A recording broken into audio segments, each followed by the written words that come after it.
There he is.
Good morning. Welcome to the After Hours show.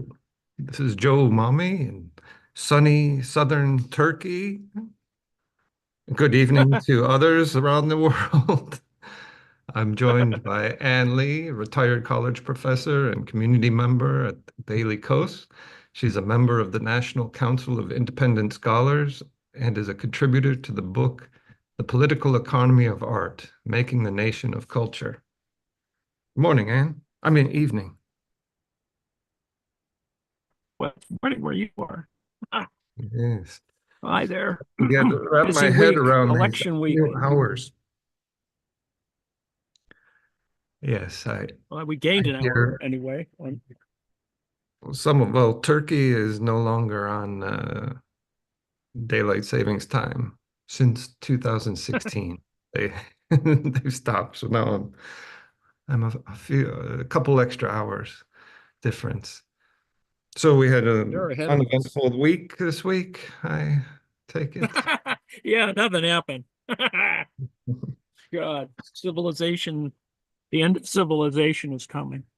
Well, I feel reassured in that the Democratic Party will take cues from this week that they need to continue their further rightward lurch.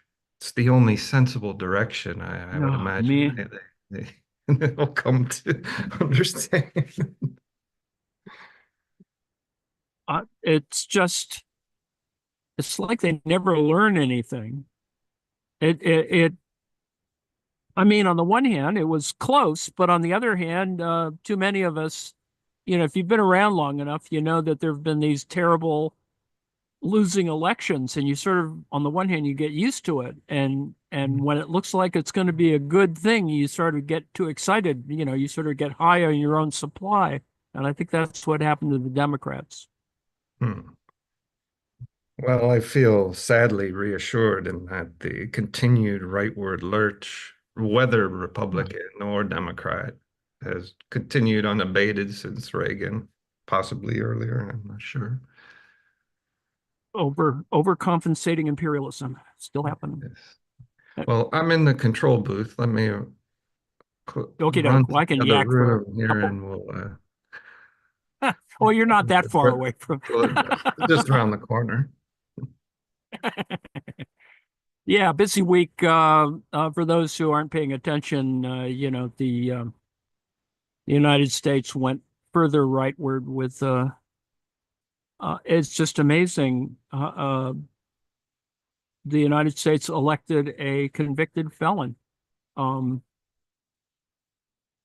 gave him immunity in terms of being the chief executive of the United States. It is a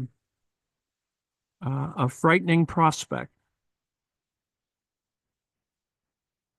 On the other hand, we can't pretend that we're all that high and mighty, I suppose, considering how many war criminals are in charge of countries. So I guess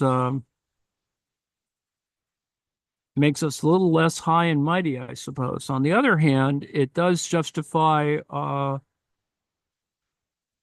rationalize a whole variety of things that candidates in our democracy might resort to. But it is a reality.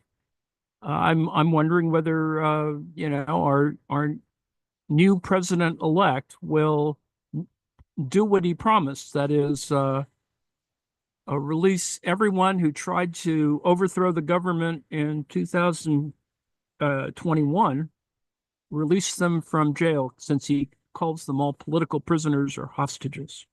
So that will be amazing. Because if he doesn't do it within the first week, then we'll see some other things happen. But I'm fully, there's going to be lots of stunts. It'll be a nation of stunts. That is immigration roundups. It's logistically impossible to try to, within 4 years, it could be done, but it would be even more draconian to incarcerate and deport 11 million people. On the other hand, there will be little demonstrations of power, and of the likes of which some people seem to have forgotten the Muslim ban of the first Trump administration. And it's just frightening to think that we're going to have something somewhat similar, although it's going to be directed largely at people from Central and South American countries. That's probably going to be the front end of it. And then, of course, people are going to abuse whatever privileges they think they had, and which has just started with an attempt to circulate racist text messages to people who might be people of color, and advising them that they should go pick cotton on plantations, which, of course, is an attempt to not actually do a criminal act. But the fact is, it's a criminal act. And pretty clear that there are databases out there that would take advantage of sending mass text messages like that. And of course, it is hopefully that's going to get quashed, but we'll see. We'll see. So the Klan will be operating hoodless and out in the open.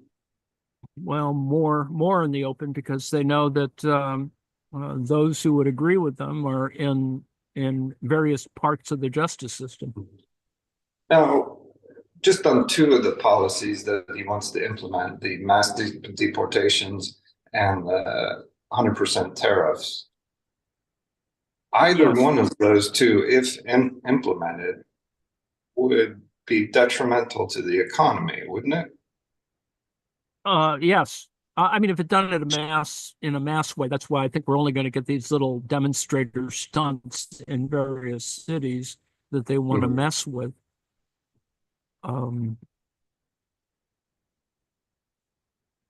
Certainly, there's resistance to that. Certain states have announced that their state police are not going to participate in such activities. I think Massachusetts announced that last night. California, I think, is going to move in that same direction, that they're just not going to cooperate with craziness. But on the other hand, it's just chaos. You're a little echoey, Joe. Oh, let me put my headset went swimming with me a few weeks ago, and it hasn't quite. That's okay. I'm thinking of I don't use wireless buds for Okay, how's this? Any better? Slightly. Slightly better. Let me boost up my sound. How's that? It is better. It doesn't have the same echoey thing going on. Yeah. I've heard that the new AirPros can also be used as hearing aids. So I'm probably going to invest. I may invest in some. I've got a couple. I got an old pair, so they don't have the proper seal, but they managed to join me for a swim in the Mediterranean without any trouble. Oh, speaking of which, 24 degrees C in the water.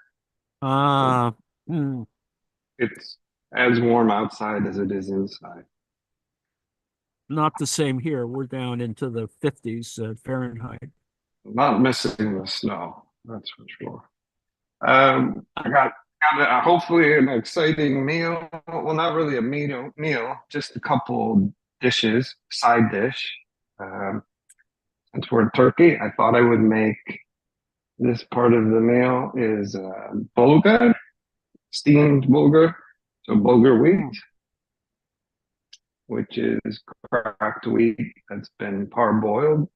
It Nice. doesn't require proper cooking. So what you do is what I'm going to do is saute onion with olive oil, and after a little while we'll put some tomato paste in and paprika, just the basic standard Turkish bulgur, so seasoned with tomato paste and onions. And then we pour boiling water. We saute the bulgur kind of like you do risotto, where you throw the rice in and the oil to heat up the grain so that it gets hot and then absorbs the boiling water that you put in. So you can use stock, bouillon, or just salt and whatever seasoning you like. And it should take about 10, 12 minutes until it evaporates on the stove. And then we let it steam for another 10 minutes or so and fluff it up, serve it. And I'll roast a little garnish of pepper here. Okay. So that's what I thought I'd do. Just a simple, straightforward grain, full gluten. I'm sorry, but that's the way it is. It's originates from the West Asia, East Asia, very popular, ancient Mediterranean dish. But then I thought, in honor of the election outcome and the potential for Kennedy's ascension to the what is that?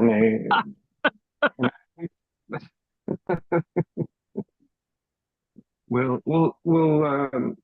experiment here with a new TikTok fad.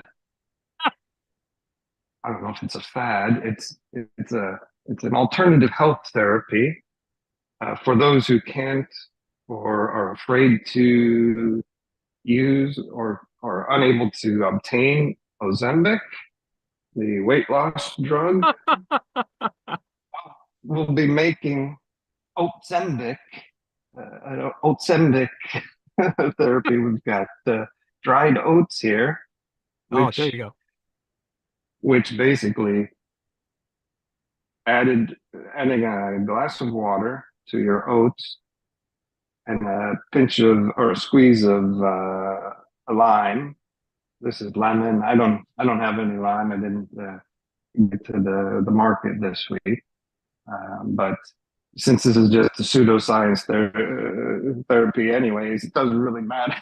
Basically, some acidic property into your oat milk, and then you drink this once or twice a day, and that should curb your appetite and provide you with a huge amount of nutrition in order to potentially lose weight.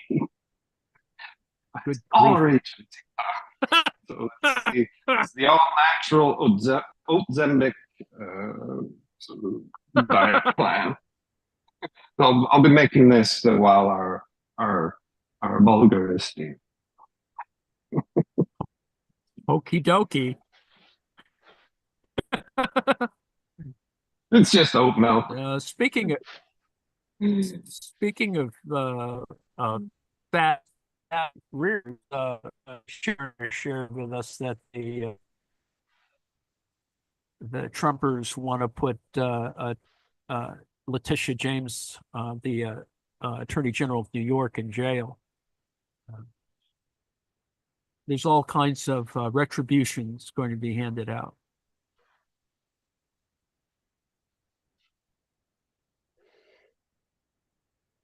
You're muted, Joe. Did you want to be muted?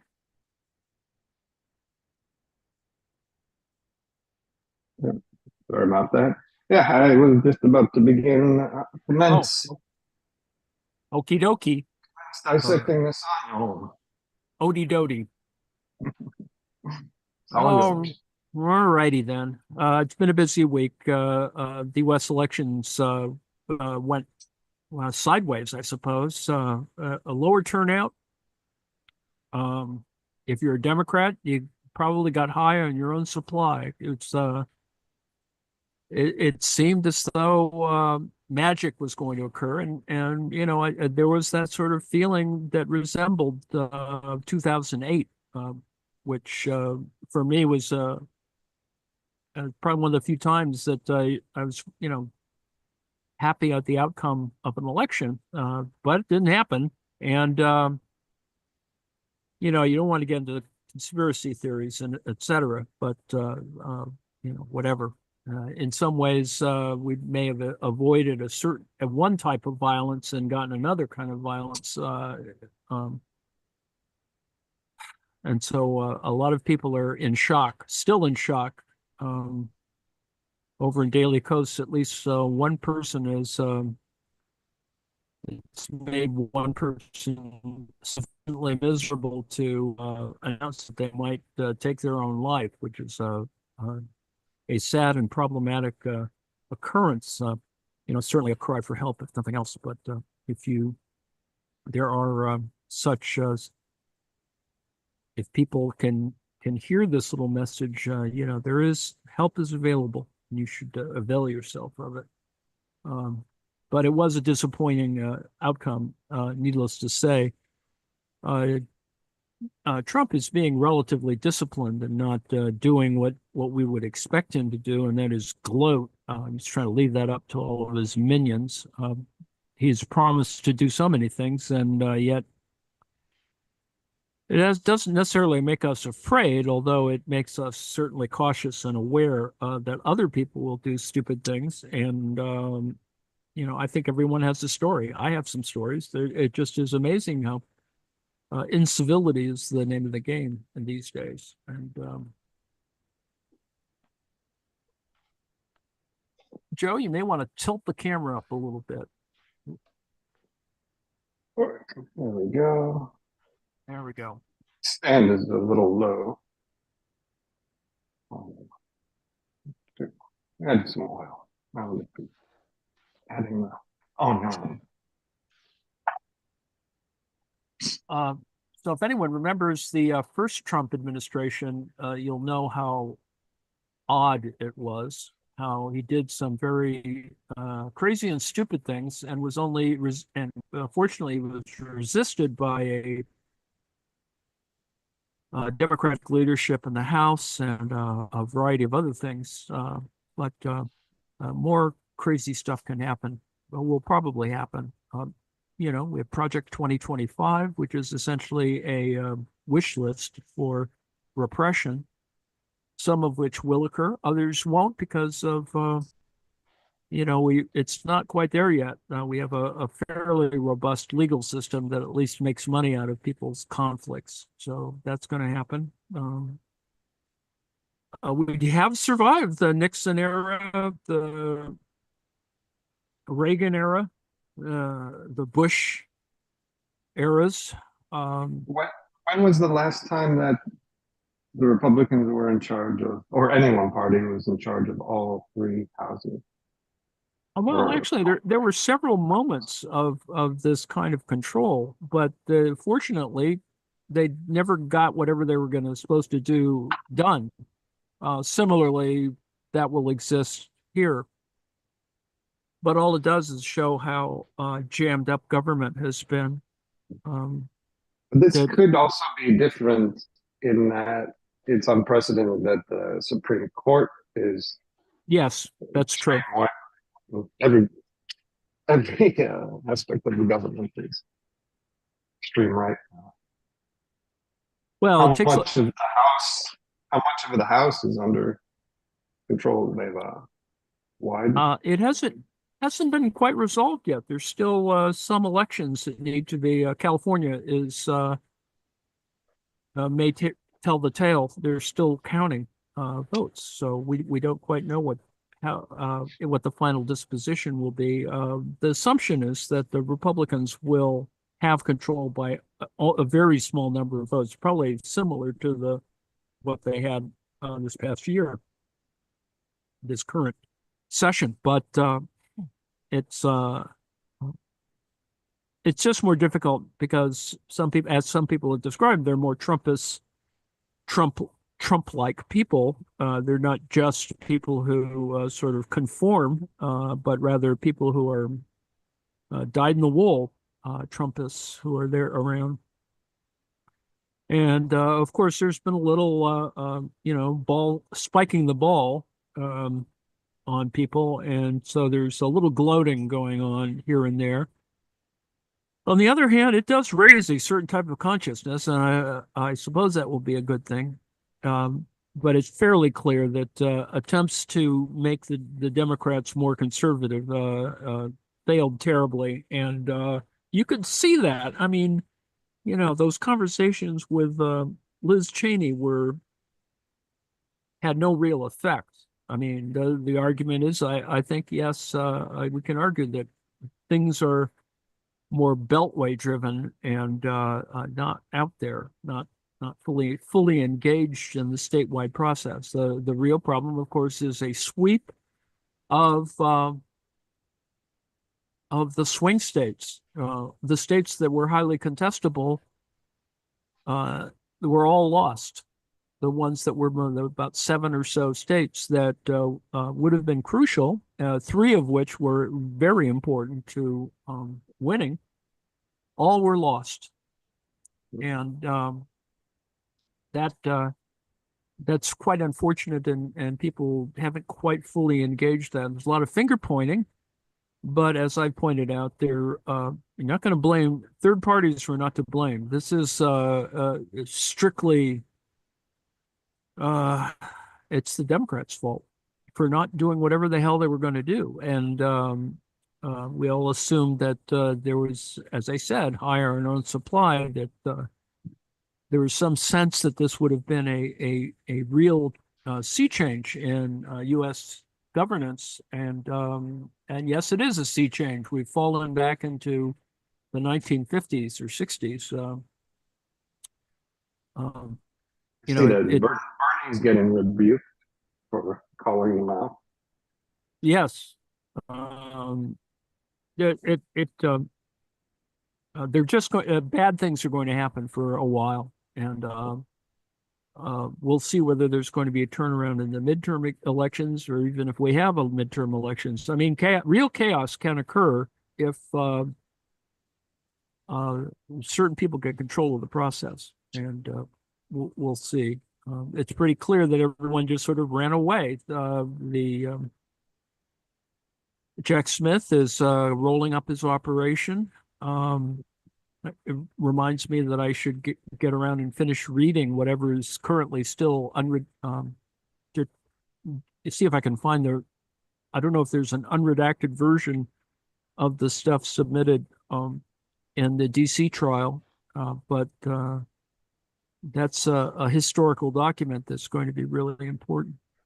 The fact that there is, the Republicans are in charge of both houses of Congress makes certain other things not possible. And of course, the justice system now being gummed up by clearly a right-wing strategy. So, it just makes one annoyed that, if you fall on the left at all, you kind of concern yourself with not only the problem of discipline, but also the problem of purity, philosophical purity, which contributed to the problem, but it truly is failure at nearly every level.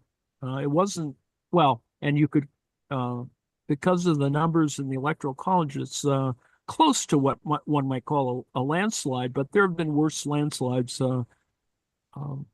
The second Reagan term was a real landslide. This one was not quite so a landslide. But nowhere soon are we going to get any the elimination of the electoral college, and so that's we'll see soon. It may be that the Democrats actually, in the last analysis, gain control of the House, but there is this plan to eradicate or eliminate or install Trumpists, which they did try and do anyway during the last Trump administration. They just did it slower because they didn't understand the civil service process. Now they've sort of prepared to do that. They've pre-interviewed a bunch of crazy people. And so the federal government will be, I don't know if it's going to be dismantled. It's certainly clear that some things they will try and get rid of. I don't think that you can get rid of the Department of Education, the federal Department of Education, that quickly. And I would assert there's going to be lots of lawfare, that is, legal fighting about this. So it may just simply we'll have a lot of deadlocks. The last. Before you go on, I'm going to go off Go ahead. mic here. I'm about to do the last step in our Ozempic cure. So it's basically take a blender on a stick, grind your oats in water, and citrus, pinch of salt. Yay. Yeah, indeed.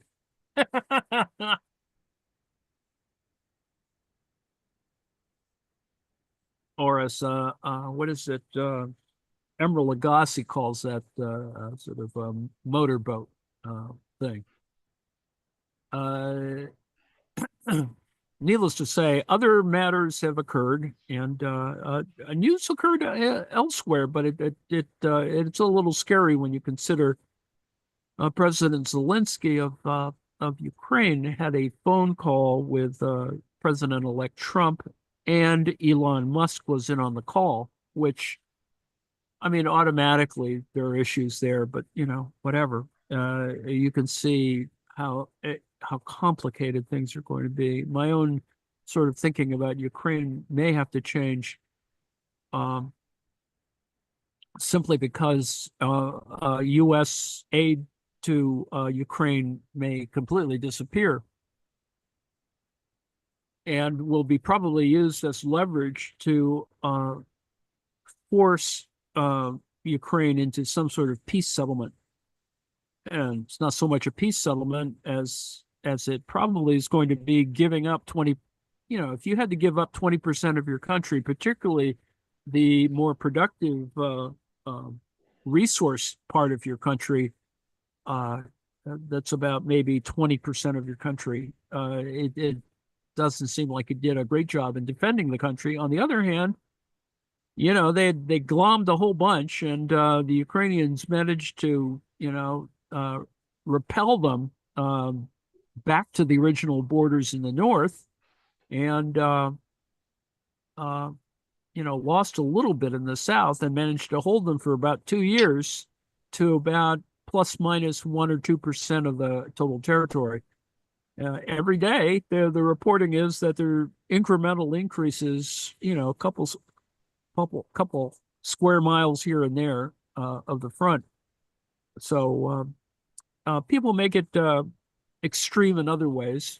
On the other hand, casualties are really at a high rate for those Russians, and we don't know anything about the Ukrainian casualties, but there are a fair number of those too. Anyway, equipment is still being distributed. There's, drone and missile attacks every day. There are more of them. There's continuously more of them. There's been only one day of respite from drone and missile attacks in this past year.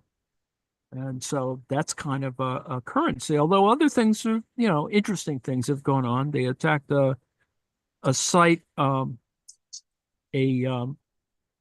think it's a refinery. No, maybe it's an ammo facility. But it was some really far in. I mean, couple republics over.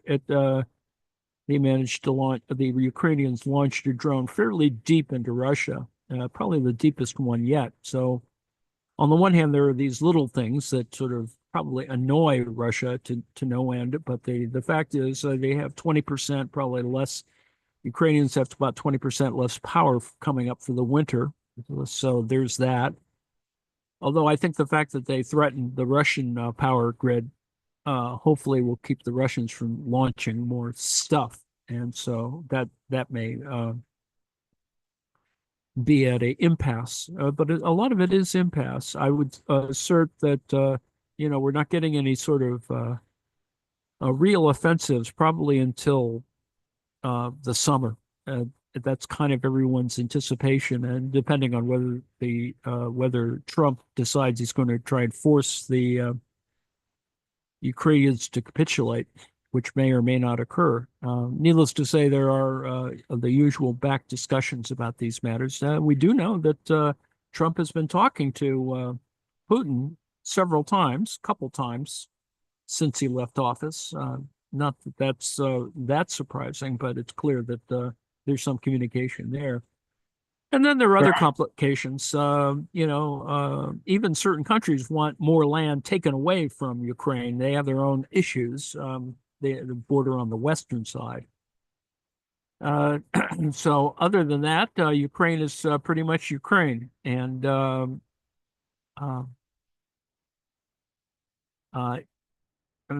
has some affinities to Russia. Kelly has just shared that I didn't realize that Elon's mom lives in Russia, so there is that. Yes. Apparently, Elon joined Trump on a call with Zelensky the other day. Yes, I mentioned that. It's today. So there's that.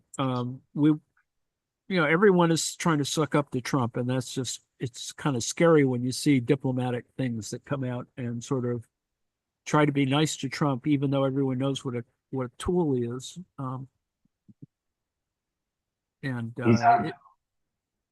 It is weird.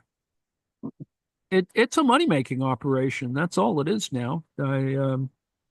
Apparently, a bunch of people in one day, in terms of last Tuesday, made $600 million, I think, just that one day, just from the news of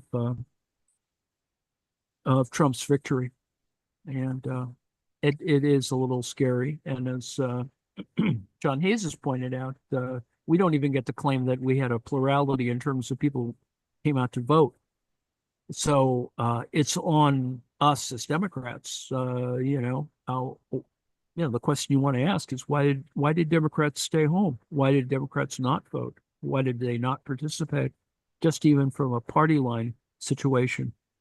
And that's a little on the frightening side. And it's not totally terrible. I mean, some people, we have a new woman senator from Michigan, which is cool. If one were going to guess about what was going to be viable in terms of the next woman president, will probably have military experience. Will have experience in the military. I would assert I would assert that if Kamala had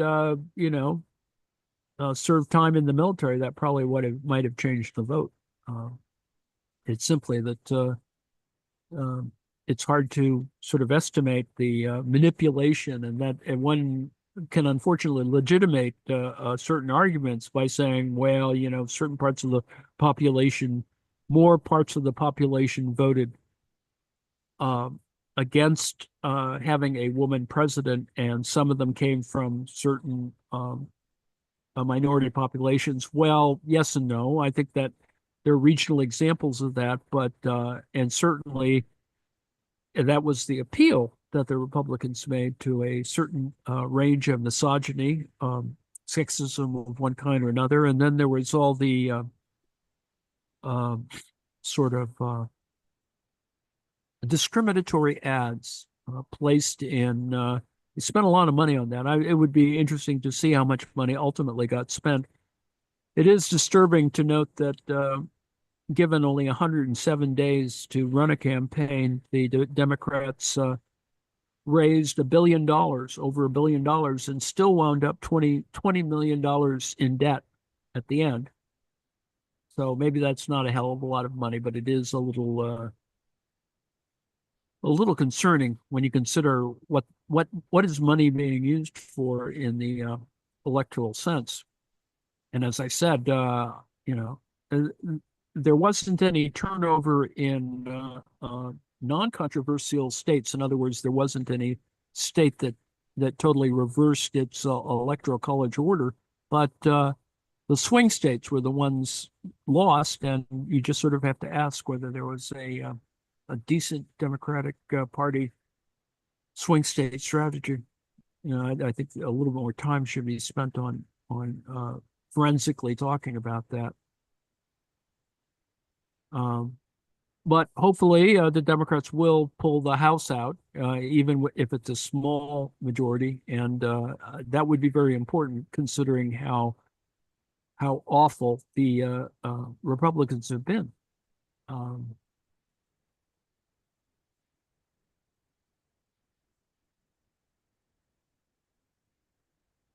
Needless to say, you know, bad stuff's happening everywhere. The shift in U.S. Leadership will affect Israel-Gaza.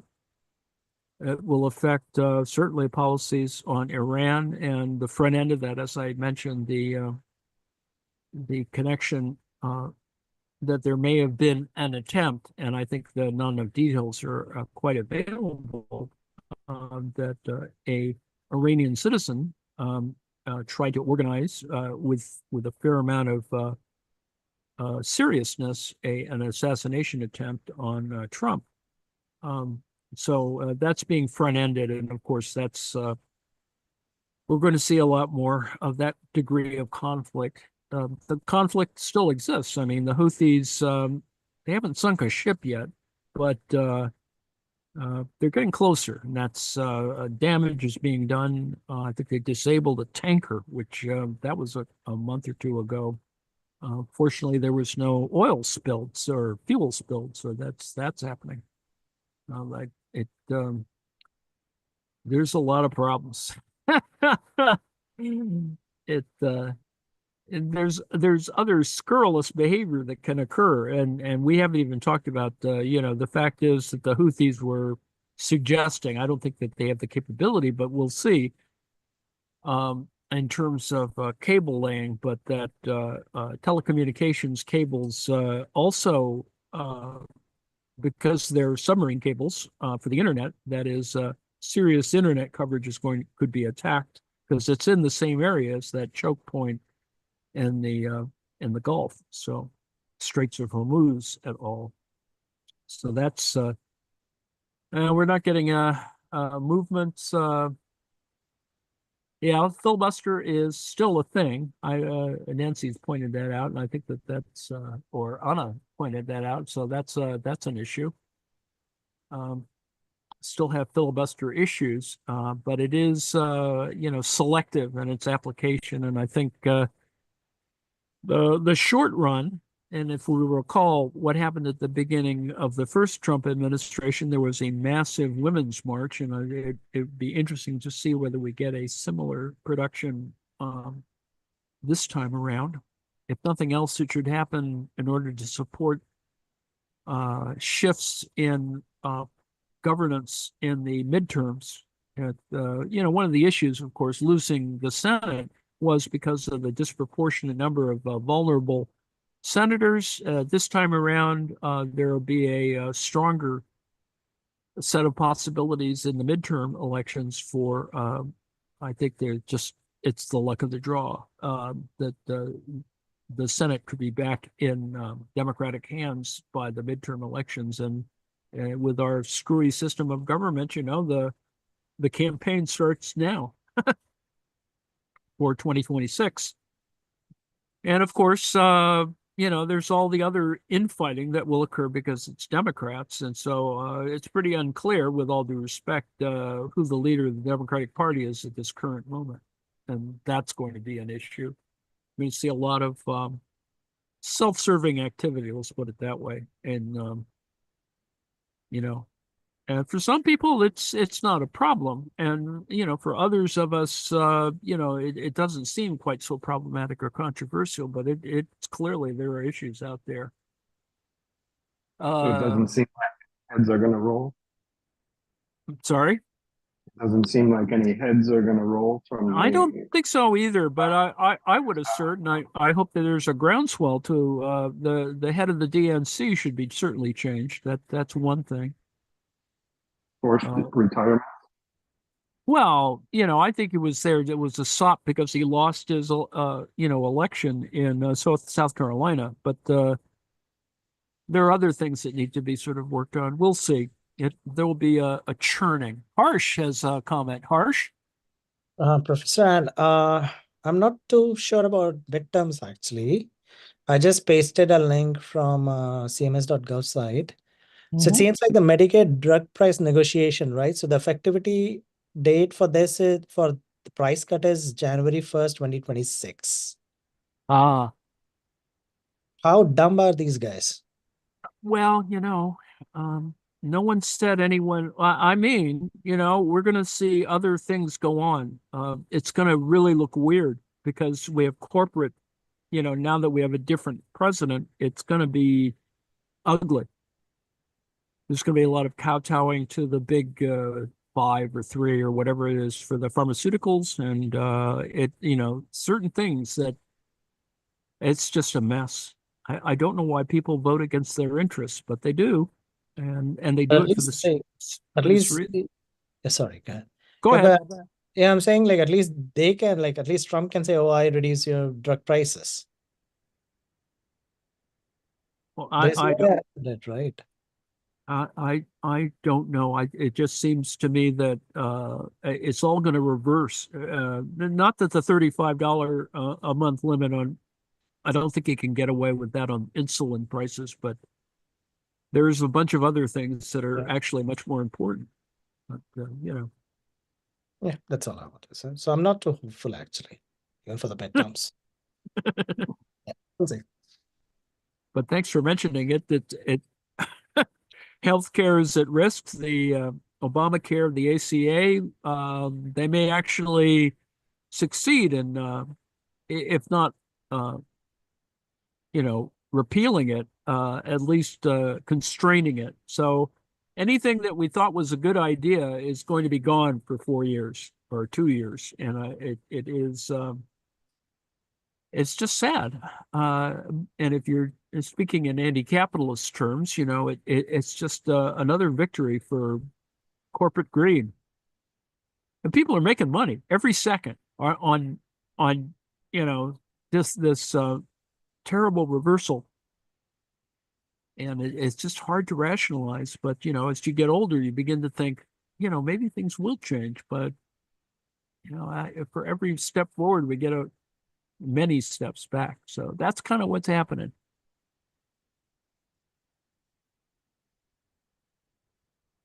Anna has shared a thing by CNN on a internal discussion in the military about handling illegal orders from Trump.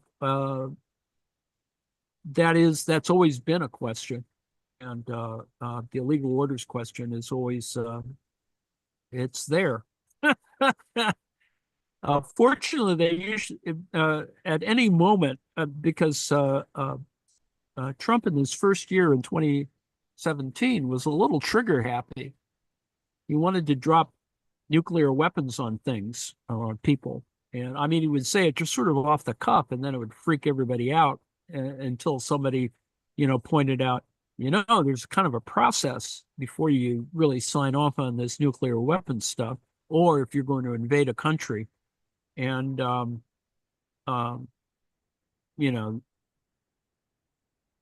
claims of isolationism are really problematic when you consider that he's claiming to be against war and to be isolationist, but it's clear that we're going to have military intervention someplace because you can't have all that stuff running around without using it on something. And we're not in a position for a variety of reasons, which will become clear constitutionally, to use the military on our citizens, but they're going to try and do that too. So we'll see. Well, this is Lane. Yeah. Yesterday or the day before, I watched the response by the Pentagon to Trump being made president. And that was obviously one of the first things that came up. Mm. And they obviously said, "Oh, well, we haven't spoken to their transition team yet." Da da da da da da da. But they reiterated their stance that they have to respect the Constitution, and the most important thing is to uphold the safety of their own citizens. So Indeed. they were making a point. Like he's not just gonna get away with like just chopping people's heads off, you know. Oh, no, So no. But um, because The issue they've the obviously issue heard the rhetoric. They've obviously heard the rhetoric as well. You see that he's been spouting out on the campaign trail. oh, So well, yeah. I mean, and it's worse than, in the first term. The fact that January 6th in 2021, there was a 24-hour hold, a stand down order. I mean, it was that bad. There was a 24-hour for the entire U.S. military, a stand down order of 24 hours. And that was on January 7th, I think, 2021. And that just, it's just a tip of the iceberg. But, mhm. we'll isn't see. a big issue. People like Millie will not be back in into the, so we Um, might have too many loyalists. it just there's that wish list of things, and it requires the military to do certain things, and it's a long list. There's one shouldn't be baffled that they're pretty open about what they want to do. It's just that it's all moving towards this weird theocracy thing that they want, as though that's going to, at least from some theocratic and theoretical points of view, that they're going to induce, not unlike inducing labor, they're going to induce the second coming of Christ or something. It's just interesting. Let's just put it that way.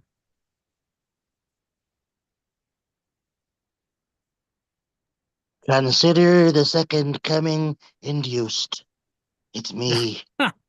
Well, there are antichrists running around, and it just You had may have. Jesus Christ, now you've got Ginger Christ. Ginger Jesus. Thank you very much. Oh, we're in trouble. We're just in trouble.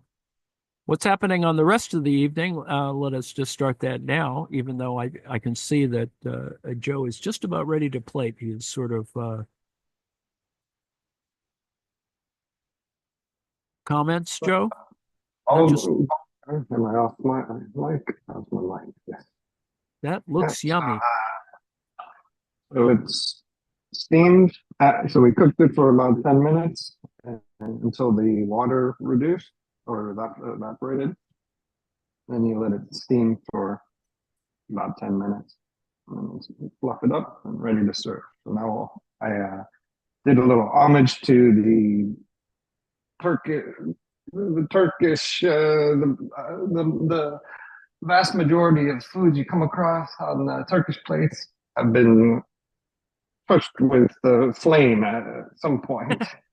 Either grilled meats, grilled Kebab, fish, everything.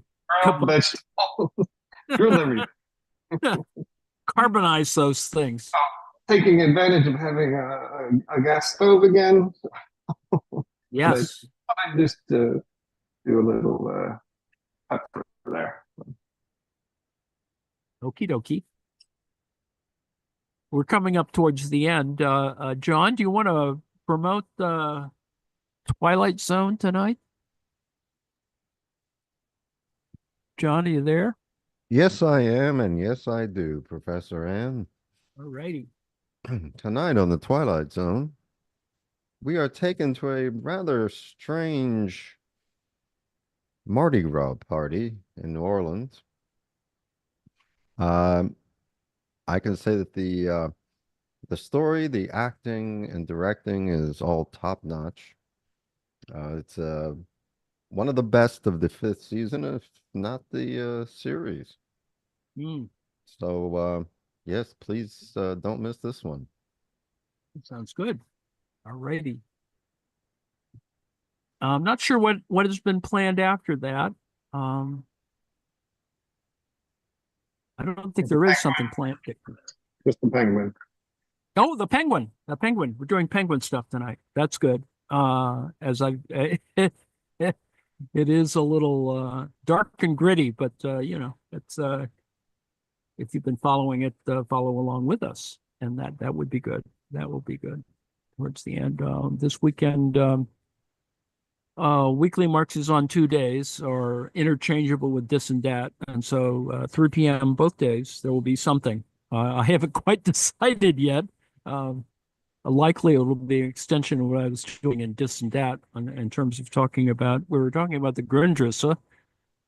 We may actually poke around a little bit at something else, and by that time, and I think it's this week, there may have been the presentation on Volume 2 of Marx's Capital. So that's what we'll get to. I can't remember what we're doing on Sunday. Oh, Saturday, Susanna had a film to show. Saturday, Thunderheart, Val Kilmer. That's actually quite a fun little film. It has mystical stuff in it too, as I recall. It's kind of interesting. Saturday is Thunderheart. What's on Sunday? Well, I didn't get a message back from John. I wasn't sure if Star Trek was back on board. Yes. Oh, all right. We are all beaming into the Star Trek universe on Sunday at 5 Eastern Time. Define all, John. You are going to be sitting in the front row, my friend. We'll be watching the pilot for Star Trek: The Next Generation called Encounter at Farpoint. Ooh. Strict no 90s television policy. Well, this was actually 1987. Wow. Man, I'm really out. All righty. So that will be fun.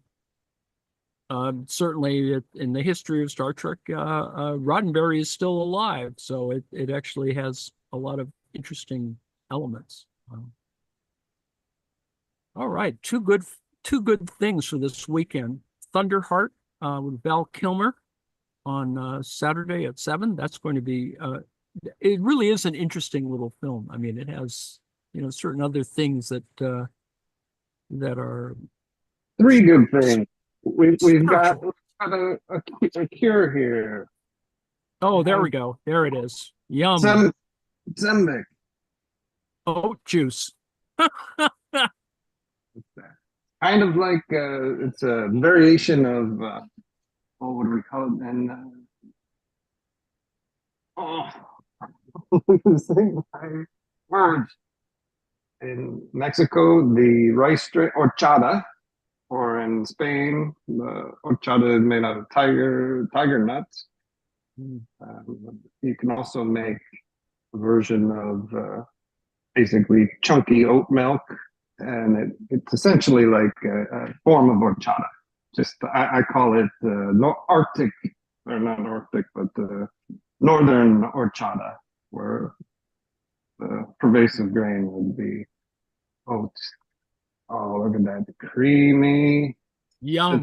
Joe, Yes. Can I make a quick request of you? Could you please assure me that tiger nuts grow on trees? They grow on the ground, or a rhizome, actually. Oh, okay. That's all right too. Yeah. Run around those kitties. Yeah, that's what you mean. Here, kitty. After that, so with the this silly oat Zembic oat milk TikTok juice, if you're making this, it's not going to last very long because you put citric acid in there, so the citrus will make it go off by the end of the day. So just do a small amount if you're gonna take this remedy. Oh, yum. But the real thing here was just a simple rice alternative. So we've got the full gluten bulgur, bulgur. Vulgar. Traditional side. Bulgur. Traditional side. We still haven't gotten around to getting someone who can read all of the calendar stuff. So we're going to try and do this eventually. I don't know who's going to do it, but some of us will do it. Anyway, we're close to the end. We talked about the schedule.